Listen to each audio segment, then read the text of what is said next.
অবশ্যই বিজেপি। একটু চেঞ্জ করতে একটু ইচ্ছা তো করেই, এটাই। আমাদের এলাকায় আমরা ওরা মুসলিম, আমি হিন্দু, আমাকে দেখেই তো বুঝতে পারছি। কই আমরা তো একসঙ্গে উঠে বসে খাওয়া দাওয়া, গালাগালি, মারপিট সবই করতে থাকি একসঙ্গে, আমরা আনন্দে আছি। কোনো আমাদের এখানে অসুবিধা যে কাজ করছে এখানে বিজেপি কাজ করতে পারবে না, যেটা বলছে বিজেপি। যেরাম দিয়েছে বিহারে 10,000 করে দিয়েছে, তাদের ঘর ভেঙেছে, 10,000 টাকা রিটার্ন নিয়েছে। ঠিক আছে, কেউ বিজেপিকে চাইছে না এখানে। এখানে বিজেপি চাইলেই দাঙ্গা বাঁধে। ভেঙে গেছে, আমি রাস্তার ধারে বসে কাজ করছি, এখানে প্রশাসন আমাকে অনেক রকম ভাবে হেল্প করে, সব দিক থেকে সাহায্য করে। কাজ নেই, বসে আছি, ওরাই ব্যবস্থা করে দিচ্ছে যে কাজকর্ম কিভাবে হবে না হবে, যোগাযোগ করে দিচ্ছে। কিন্তু চলে যেতে তো বলে না, ভেঙে দিয়েছে বলে চলে যাও।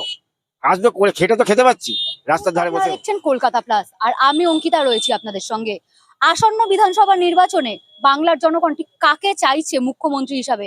বিধানসভা নির্বাচন তো চলেই এলো, 2 দফায় ভোট, একটা 23, একটা 29। কাকে চাইছে বাংলার মানুষ ঠিক মুখ্যমন্ত্রী হিসাবে? শোনাবো বাংলার মানুষের মুখেই। আর মুখ্যমন্ত্রী হিসাবে এখন তো কিছুই হয়নি, আর কাকে চাইবো বলবো বলতো?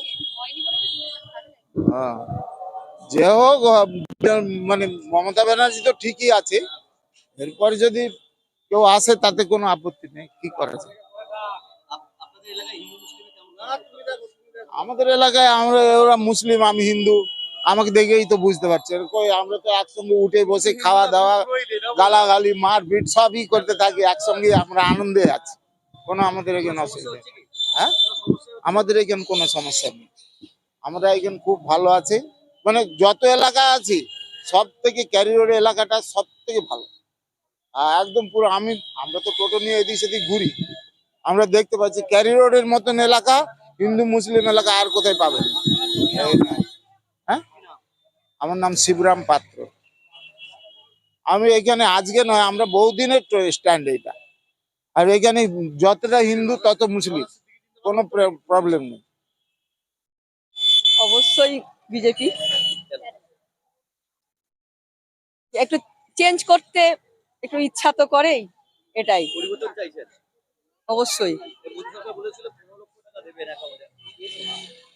না, আমি টাকার ব্যাপার বলতে পারবো না, কিন্তু আমার মোটামুটি চেঞ্জ হওয়া দরকার, পরিবর্তন হওয়া দরকার। এটা টাকা পয়সা কে এলো কে গেল, যেই পরিবর্তন আসবে, আমাদের চাল 70 টাকা 70 টাকাই কিনতে হবে।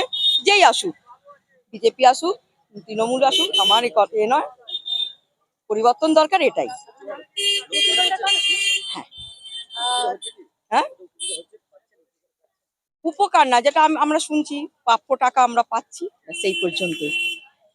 যে এইটা দিচ্ছে বলেই যে আমার চলছে সেটাও না।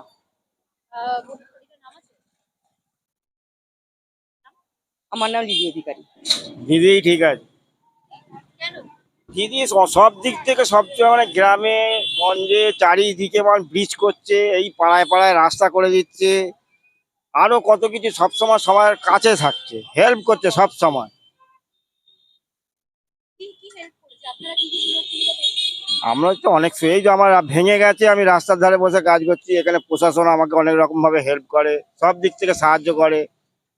কাজ নেই, বসে আছি, ওরাই ব্যবস্থা করে দিচ্ছে যে কাজকর্ম কিভাবে হবে না হবে, যোগাযোগ করে দিচ্ছে। কিন্তু চলে যেতে তো বলে না, ভেঙে দিয়েছে বলে চলে যাও।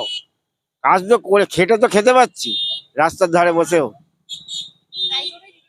হ্যাঁ, দিদি সব সময়, আর দিদিই থাকবে, ও যে যাই বলুক কিচ্ছু পরিবর্তন হবে না।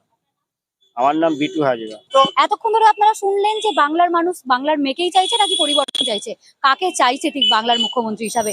এবার আপনারা কমেন্ট করে জানান, আপনারা বাংলার মুখ্যমন্ত্রী হিসাবে ঠিক কাকে চাইছেন। আপনাদের যদি এই প্রতিবেদনটি ভালো লেগে থাকে তাহলে লাইক করবেন, শেয়ার করবেন, এন্ড সাবস্ক্রাইব করবেন, আর আমাদের পাশে থাকবেন। ধন্যবাদ।